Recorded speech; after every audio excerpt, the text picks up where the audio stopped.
പാഴായിയിൽ വീട്ടിൽ അതിക്രമിച്ചു കയറി സ്ത്രീയെ ആക്രമിച്ച് പരിക്കേൽപ്പിച്ച പ്രതി അറസ്റ്റിൽ.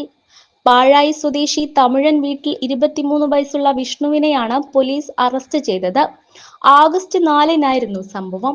പാഴായി സ്വദേശിയായ സ്ത്രീയുടെ വീട്ടിൽ അതിക്രമിച്ചു കയറി പരാതിക്കാരിയുടെ മകനോട് പ്രതി പണം ആവശ്യപ്പെട്ടിരുന്നു.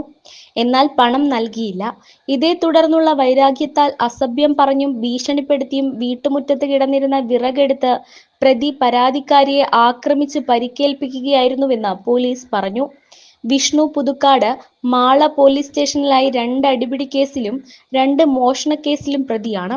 പുതുക്കാട് പോലീസ് സ്റ്റേഷൻ സബ് ഇൻസ്പെക്ടർമാരായ പ്രദീപ്, ലാലു, GASI ജോബി, SCPO അരുൺ, CPOമാരായ യദു, ഫൈസൽ എന്നിവർ ചേർന്നാണ് പ്രതിയെ അറസ്റ്റ് ചെയ്തത്.